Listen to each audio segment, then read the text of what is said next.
ನಮಸ್ಕಾರ ವೀಕ್ಷಕರೇ ಬಸನಗೌಡ ಪಾಟೀಲ್ ಯತ್ನಾಳ್ ಕರ್ನಾಟಕದ ಹುಲಿ ಅಂತಾನೆ ಖ್ಯಾತರಾದವರು. ಆದರೆ ಬಿಜೆಪಿಯ ಹೈಕಮಾಂಡ್ ಅವರನ್ನೇ ಪಕ್ಷದಿಂದ ಉಚ್ಚಾಟನೆ ಮಾಡಿದೆ. ಇದು ಕರ್ನಾಟಕದಾದ್ಯಂತ ಒಂದು ಬಿರುಗಾಳಿಯನ್ನೇ ಸೃಷ್ಟಿ ಮಾಡಿದೆ. ಯತ್ನಾಳ್ ವಿರೋಧಿ ಬಣದವರು ಹಾಗೆ ಕೆಲವು ಬಿಜೆಪಿಯ ವಿರೋಧಿಗಳು ಸಹ ರಾಜ್ಯದಲ್ಲಿ ಹಲವೆಡೆ ಸಂಭ್ರಮಾಚರಣೆಯನ್ನು ಮಾಡಿದ್ದಾರೆ, ಕುಣಿದು ಕುಪ್ಪಳಿಸಿದ್ದಾರೆ. ಬಿಜೆಪಿ ಅಂದರೆ ಯತ್ನಾಳ್ ಅಂದರೆ ಬಿಜೆಪಿ. ಹಿಂದೆಲ್ಲ ರಾಜ್ಯದಲ್ಲಿ ಬಿಜೆಪಿ ಅಂತ ಹೇಳಿದ್ರೆ ಯಡಿಯೂರಪ್ಪ ಅವರು ಹಾಗೆ ಅನಂತಕುಮಾರ್ ಹೆಗ್ಡೆ ಅವರ ಫೇಸ್ ಕಾಣಿಸ್ತಾ ಇತ್ತು. ಈಗ ಬಸನಗೌಡ ಪಾಟೀಲ್ ಯತ್ನಾಳ್ ಅವರು ಸಹ ಬಿಜೆಪಿಯ ಫೇಸ್. ಅದಕ್ಕೆ ಪ್ರಮುಖ ಕಾರಣ ಅಂತ ಹೇಳಿದ್ರೆ ಹಿಂದುತ್ವ. ಪ್ರಖರ ಹಿಂದುತ್ವವಾದಿಯಾಗಿರುವ ಯತ್ನಾಳ್ಗೆ ಪಕ್ಷದಲ್ಲಿ ಹಿನ್ನಡೆ ಆಗ್ತಿದ್ದ ಹಾಗೆ ಹಿಂದುತ್ವದ ವಿರೋಧಿಗಳು ಸಂಭ್ರಮಾಚರಣೆಯನ್ನು ಮಾಡ್ತಿದ್ದಾರೆ. ಅಂದರೆ ಯತ್ನಾಳ್ ಅವರ ಕ್ರೇಜ್ ರಾಜ್ಯದಲ್ಲಿ ಎಷ್ಟರ ಮಟ್ಟಿಗಿದೆ ಅನ್ನೋದು ಗೊತ್ತಾಗುತ್ತೆ. ಬೇರೆ ಯಾವುದೋ ಸಣ್ಣ ಪುಟ್ಟ ನಾಯಕ ಅಂತ ಹೇಳಿದ್ರೆ ಈ ಉಚ್ಚಾಟನೆ ವಿಚಾರವನ್ನು ಯಾರೂ ಲೆಕ್ಕಿಸ್ತಾ ಇರಲಿಲ್ಲ. ಆದರೆ ಯತ್ನಾಳ್ ರಾಜ್ಯದಲ್ಲಿ ತಮ್ಮದೇ ಆದಂತಹ ಅಭಿಮಾನಿ ಬಳಗವನ್ನು ಹೊಂದಿದ್ದಾರೆ. ಅವರ ಕಟ್ಟಾ ಅನುಯಾಯಿಗಳು ಈಗ ತೀವ್ರ ಆಕ್ರೋಶವನ್ನು ಹೊರಹಾಕ್ತಿದ್ದಾರೆ.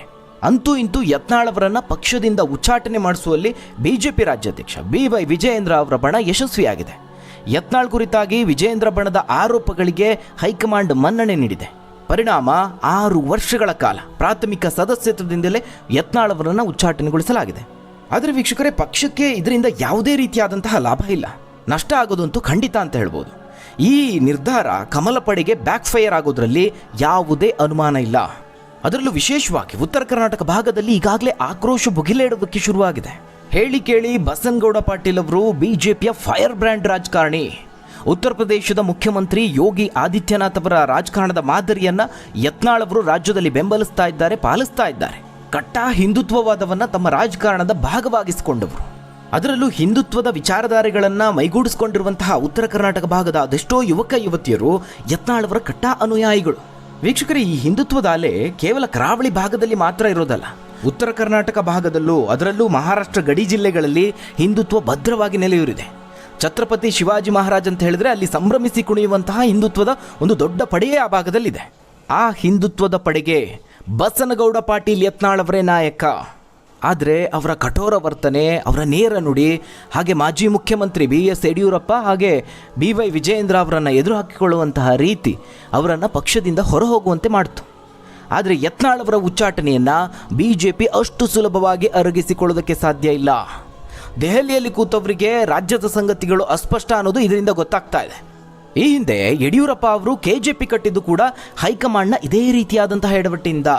ಪಕ್ಷದಲ್ಲಿ ದೊಡ್ಡ ದೊಡ್ಡ ನಾಯಕರ ಬೆಂಬಲ ಇಲ್ಲದೇ ಇರಬಹುದು, ಆದರೆ ಉತ್ತರ ಕರ್ನಾಟಕ ಭಾಗದಲ್ಲಿ ಅತ್ಯಂತ ಪ್ರಭಾವ ಹೊಂದಿರುವ ರಾಜಕಾರಣಿ ಅಂತ ಹೇಳಿದ್ರೆ ಅದು ಬಸನಗೌಡ ಪಾಟೀಲ್ ಯತ್ನಾಳ್. ವಿಜಯಪುರ, ಕಲಬುರಗಿ, ಬೆಳಗಾವಿ, ಬಾಗಲಕೋಟೆ ಜಿಲ್ಲೆಗಳಲ್ಲಿ ಯತ್ನಾಳ್ ಅಂದರೆ ಏನು, ಅವರ ಪ್ರಭಾವ ಎಷ್ಟಿದೆ ಅನ್ನೋದನ್ನು ನಾವು ಸುಲಭವಾಗಿ ಗುರುತಿಸಬಹುದು. ಅಷ್ಟು ಮಾತ್ರ ಅಲ್ಲ, ಯತ್ನಾಳ್ ಅವರದ್ದು ಹಿಂದುತ್ವದ ರಾಜಕಾರಣ. ಉತ್ತರ ಕನ್ನಡ, ಕರಾವಳಿ, ಮಲೆನಾಡು ಭಾಗದಲ್ಲಿ ಯತ್ನಾಳ್ ಅವರು ಅಂತ ಹೇಳಿದ್ರೆ ಬಹಳ ದೊಡ್ಡ ಮಟ್ಟದ ಕ್ರೇಜ್ ಇದೆ. ಅಂದರೆ ಹಿಂದುತ್ವಕ್ಕೆ ಬದ್ಧರಾಗಿರುವಂತಹ ಬಿಜೆಪಿ ಕಾರ್ಯಕರ್ತರು ಕರ್ನಾಟಕದ ಯಾವುದೇ ಭಾಗದಲ್ಲಿದ್ದರೂ ಅವರು ಯತ್ನಾಳ್ ಅವರನ್ನು ಬೆಂಬಲಿಸ್ತಾರೆ. ಈಗ ಅವರ ಉಚ್ಚಾಟನೆಯನ್ನು ಕಟುವಾಗಿ ವಿರೋಧಿಸ್ತಾ ಇದ್ದಾರೆ. ಇದು ಮುಂದಿನ ದಿನಗಳಲ್ಲಿ ಬಿಜೆಪಿಗೆ ಒಂದು ಬಹಳ ದೊಡ್ಡ ಮಟ್ಟದ ಹಿನ್ನಡೆಯನ್ನು ಕೊಡುತ್ತೆ ಅಂತ ಭಾವಿಸಲಾಗ್ತಾ ಇದೆ. ಇಲ್ಲಿ ಯಡಿಯೂರಪ್ಪ ಅವರು ಪಕ್ಷದಲ್ಲಿ ಯತ್ನಾಳ್ ಅವರಿಗೆ ಮೇಲ್ಸ್ತರದ ಹುದ್ದೆಗಳು ಸಿಗದೇ ಇರೋ ರೀತಿಯಲ್ಲಿ ನೋಡ್ಕೊಂಡಿರಬಹುದು, ಆದರೆ ಜನಮಾನಸದಲ್ಲಿ ಯತ್ನಾಳ್ ಅವರು ಆಳವಾಗಿ ಬೇರೂರಿದ್ದಾರೆ. ಇಷ್ಟೆಲ್ಲ ಪ್ರಭಾವಿಯಾಗಿದ್ದರೂ ಯತ್ನಾಳ್ ಅವರನ್ನು ಬಿಜೆಪಿ ಹೈಕಮಾಂಡ್ ಉಚ್ಚಾಟಿಸುವಂತಹ ಒಂದು ದೊಡ್ಡ ನಿರ್ಧಾರಕ್ಕೆ ಯಾಕೆ ಬಂತು ಅನ್ನೋದು ಈಗ ಎಲ್ಲರ ಪ್ರಶ್ನೆ. ವೀಕ್ಷಕರೇ, ರಾಜಕೀಯವಾಗಿ ಪಕ್ಷದಲ್ಲಿ ಯತ್ನಾಳ್ ಅವರಿಗೆ ಎಲ್ಲ ಕಡೆಗಳಲ್ಲೂ ಬೆಂಬಲಿಗರು ಇದ್ದಾರೆ ಅಂತ ಹೇಳೋದಕ್ಕೆ ಬರೋದಿಲ್ಲ. ಖುದ್ದು ವಿಜಯಪುರ ಜಿಲ್ಲೆಯ ಬಿಜೆಪಿಯಲ್ಲೂ ಯತ್ನಾಳ್ ಅವರ ವಿರೋಧಿ ಬಣ ಇದೆ. ಮತ್ತೊಂದು ವಿಚಾರ ಅಂತ ಹೇಳಿದ್ರೆ, ರಾಜ್ಯಾದ್ಯಂತ ಯಡಿಯೂರಪ್ಪ ಅವರ ಕ್ರೇಜ್ ಇನ್ನೂ ಕಡಿಮೆ ಆಗಿಲ್ಲ. ಇನ್ನು ರಾಜ್ಯ ಬಿಜೆಪಿ ಘಟಕದ ಮೇಲೆ BY ವಿಜಯೇಂದ್ರ ಅವರು ಹಿಡಿತವನ್ನು ಸಾಧಿಸುತ್ತಿದ್ದಾರೆ. ಇನ್ನು ಲಿಂಗಾಯತ ಸಮುದಾಯದ ವಿಚಾರಕ್ಕೆ ಬಂದರೆ ಯತ್ನಾಳ್ ಅವರ ಈ ರೀತಿಯ ನಡೆಯನ್ನ ಅವರು ಸಂಪೂರ್ಣವಾಗಿ ಒಪ್ಪಿಕೊಳ್ಳೋದಿಲ್ಲ. ಅದರಲ್ಲೂ ಯಡಿಯೂರಪ್ಪರಂಥ ನಾಯಕರ ವಿರುದ್ಧವಾಗಿ ತೊಡೆತಟ್ಟಿರೋದು ಈ ಸಮುದಾಯಕ್ಕೆ ಇಷ್ಟ ಆಗದೇ ಇರುವಂತಹ ನಡೆ. ಇಲ್ಲಿ ಒಂದು ವಿಚಾರವನ್ನು ಗಮನಿಸಲೇಬೇಕು. BS ಯಡಿಯೂರಪ್ಪ ಅವರು ಇವತ್ತಿಗೂ ನಾಡಿನ ಲಿಂಗಾಯತ ಸಮುದಾಯದ ಪ್ರಶ್ನಾತೀತ ನಾಯಕ. ಕನಿಷ್ಠ ಪಕ್ಷ ಲಿಂಗಾಯತ ಸಮುದಾಯದ ಬಿಜೆಪಿ ಬೆಂಬಲಿಗರಿಗೆ ಯಡಿಯೂರಪ್ಪ ಅವರೇ ಸರ್ವೋಚ್ಚ ನಾಯಕ. ಅಂದರೆ ಯತ್ನಾಳ್ ಅವರು ಕೇವಲ ಯಡಿಯೂರಪ್ಪ ಅವರ ಕುಟುಂಬ ಮಾತ್ರ ಅಲ್ಲ, ಅವರ ಬೆಂಬಲಿಗರು ಎಲ್ಲರನ್ನ ಅರಗಿಸಿಕೊಳ್ಬೇಕಾಗುತ್ತೆ. ಅವರೆಲ್ಲರನ್ನ ಎದುರಿಸೋದು ಅಷ್ಟು ಸುಲಭದ ವಿಚಾರ ಅಲ್ಲ. ಮತ್ತೊಂದು ಕಡೆ ವಿಜೇಂದ್ರ ಅವರೇನು ಸುಮ್ಮನೆ ಇಲ್ಲ. ತಂದೆಯ ಆಶೀರ್ವಾದದ ಜೊತೆಗೆ ರಾಜ್ಯಾಧ್ಯಕ್ಷ ಪಟ್ಟದ ಮೇಲೆ ಕುಳಿತು ಪಕ್ಷದ ಮೇಲೆ ಹಿಡಿತವನ್ನು ಸಾಧಿಸುತ್ತಿದ್ದಾರೆ. ರಾಜ್ಯಾಧ್ಯಕ್ಷ ಪಟ್ಟಕ್ಕೇರಿದ ಕೆಲವೇ ದಿನಗಳಲ್ಲಿ ಯಾವ ರೀತಿಯಾಗಿ ಪಕ್ಷದಲ್ಲಿ ಪ್ರಭಾವವನ್ನು ಹೊಂದಿದ್ದಾರೆ ಅನ್ನೋದನ್ನು ನೀವು ನೋಡ್ತಾ ಇದ್ದೀರಿ. ಯಡಿಯೂರಪ್ಪ ಅವರು ನೇರ ರಾಜಕಾರಣದಲ್ಲಿ ಇಲ್ಲದೇ ಇದ್ದರೂ ತೆರೆಮರೆಯಲ್ಲಿ ಇದ್ಕೊಂಡೇ ತಮ್ಮ ವಿರೋಧಿಗಳಿಗೆ ಪೆಟ್ಟು ನೀಡುವಂತಹ ಸಾಮರ್ಥ್ಯವನ್ನು ಹೊಂದಿರೋರು. ಅದು ಈಗ ಯತ್ನಾಳ್ ಅವರ ಉಚ್ಚಾಟನೆಯಿಂದ ಸಾಬೀತಾಗಿದೆ ಅಂತ ಹೇಳ್ಬೋದು. ಒಟ್ಟಾರೆಯಾಗಿ ಗಮನಿಸಿದಾಗ ಬಿಜೆಪಿ ಹೈಕಮಾಂಡ್ ಯತ್ನಾಳ್ ಅವರ ವಿರುದ್ಧವಾಗಿ ಈ ರೀತಿಯ ನಿರ್ಧಾರಗಳನ್ನು ತೆಗೆದುಕೊಂಡಿರೋದ್ರಲ್ಲಿ BS ಯಡಿಯೂರಪ್ಪ ಅವರ ಪಾತ್ರ ಇದೆ ಅನ್ನೋದನ್ನ ಯಾರು ಬೇಕಾದರೂ ಸುಲಭವಾಗಿ ಊಹೆ ಮಾಡ್ಬೋದು. ರಾಜಕೀಯದ ಗಂಧಗಾಳಿ ಗೊತ್ತಿಲ್ಲದೆ ಇರೋರು ಸಹ ಸುಲಭವಾಗಿ ಅದನ್ನು ಅರ್ಥ ಮಾಡ್ಕೊಳ್ಬಹುದು. ವೀಕ್ಷಕರು, ಎರಡೂ ಬಣದ ಬಲವನ್ನು ನಾವು ಗಮನಿಸಿದಾಗ ಇಲ್ಲಿ ಸಮಬಲದ ಹೋರಾಟ ನಮಗೆ ಕಾಣಿಸುತ್ತೆ. ಈಗ ರಾಜ್ಯದಲ್ಲಿ ಹಿಂದುತ್ವ ವಲಯದಲ್ಲಿ ಭುಗಿಲೆದ್ದಿರುವಂತಹ ಆಕ್ರೋಶವನ್ನು ಬಿಜೆಪಿ ಯಾವ ರೀತಿಯಾಗಿ ಎದುರಿಸುತ್ತೆ? ಇದು ಖಂಡಿತವಾಗ್ಲೂ ಸುಲಭದ ಮಾತಲ್ಲ.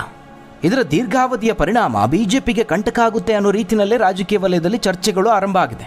ಇಲ್ಲಿ ಬಿಜೆಪಿ ಯಾವ ರೀತಿಯ ಮಾರ್ಗವನ್ನು ಕಂಡುಕೊಂಡಿದೆ ಅಂತ ಹೇಳಿದ್ರೆ, ಯತ್ನಾಳ್ ಅವರಿಗೆ ಪರ್ಯಾಯವಾಗಿ ಒಂದು ಮಾರ್ಗವನ್ನು ಹುಡುಕಿಕೊಳ್ಳುತ್ತೆ. ವಿಶೇಷವಾಗಿ ಉತ್ತರ ಕರ್ನಾಟಕ ಭಾಗದಲ್ಲಿ ಯತ್ನಾಳ್ ಅವರ ಉಚ್ಚಾಟನೆಯ ಪರಿಣಾಮವನ್ನು ಬಿಜೆಪಿ ಬಹಳ ಸೂಕ್ಷ್ಮವಾಗಿ ಅವಲೋಕನ ಮಾಡುತ್ತೆ. ಇದಕ್ಕೆ ಪರ್ಯಾಯ ಮಾರ್ಗಗಳನ್ನು ಹುಡುಕುವತ್ತ ತನ್ನ ಗಮನವನ್ನು ಹರಿಸುತ್ತೆ. ಇದಕ್ಕೆ ವಿರುದ್ಧವಾಗಿ ಯತ್ನಾಳ್ ಅವರು ಈಗಾಗಲೇ ತಮ್ಮ ಪ್ಲ್ಯಾನ್ಗಳನ್ನು ರೂಪಿಸ್ಕೊಂಡಿದ್ದಾರೆ.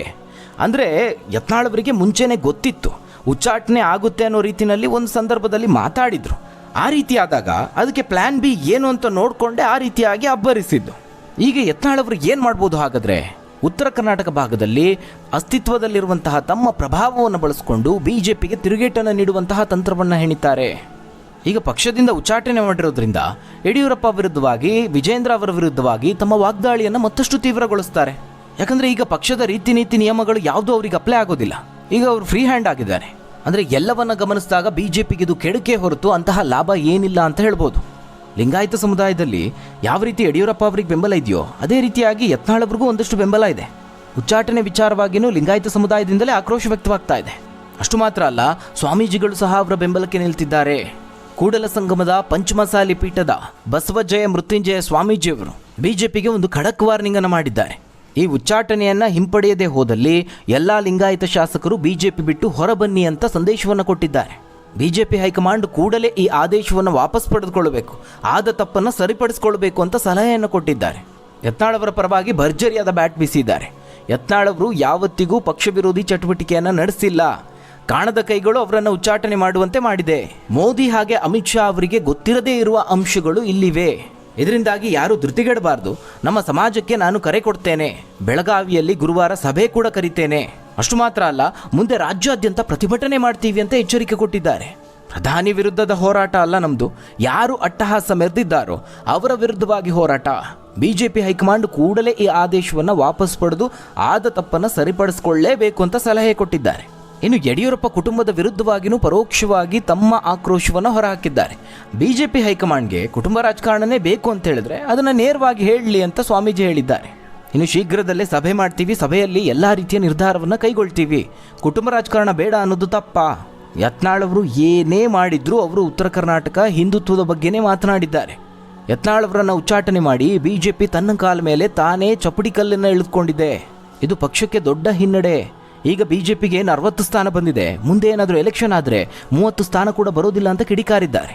ಸದ್ಯ ರಾಜಕೀಯ ವಲಯದಲ್ಲಿ ಏನು ಚರ್ಚೆ ಆಗ್ತಿದೆ ಅಂತ ಹೇಳಿದ್ರೆ, ಈ ಆಕ್ರೋಶಗಳು ನಿಧಾನವಾಗಿ ಹೆಚ್ಚಾಗ್ತಾ ಹೋಗುತ್ತೆ. ವೀಕ್ಷಕರೇ, ಸದ್ಯ ರಾಜಕೀಯ ವಲಯದಲ್ಲಿ ಮತ್ತೊಂದು ಚರ್ಚೆ ಆಗ್ತಾ ಇದೆ. ಯತ್ನಾಳ್ ಅವರು ಉಚ್ಚಾಟನೆ ಆಗ್ತಿರೋದು ಇದೇ ಮೊದಲೇನಲ್ಲ. ಇದು 3ನೇ ಬಾರಿ ಅವರು ಪಕ್ಷದಿಂದ ಉಚ್ಚಾಟನೆ ಆಗ್ತಿರುವಂಥದ್ದು.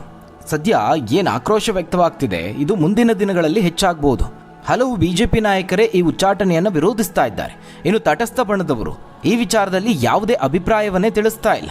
ರಾಜ್ಯದ ಹಲವು ನಾಯಕರು ಯತ್ನಾಳ್ ಅವರ ವಿಚಾರದಲ್ಲಿ ಸೈಲೆಂಟ್ ಆಗಿದ್ರು, ಪರೋಕ್ಷ ಬೆಂಬಲವನ್ನು ಕೊಡ್ತಿದ್ದಾರೆ ಅನ್ನೋದು ಸ್ಪಷ್ಟ. ಇನ್ನು RSS ನಾಯಕರ ಅಭಿಪ್ರಾಯನೂ ಈ ವಿಚಾರದಲ್ಲಿ ಮುಖ್ಯ ಆಗುತ್ತೆ. ಹೀಗಾಗಿ ಮುಂದಿನ ದಿನಗಳಲ್ಲಿ ಯತ್ನಾಳ್ ಅವರನ್ನು ಪಕ್ಷಕ್ಕೆ ಸೇರ್ಪಡೆಗೊಳಿಸುವಂತಹ ಒತ್ತಡ ಹೆಚ್ಚಾಗಬಹುದು.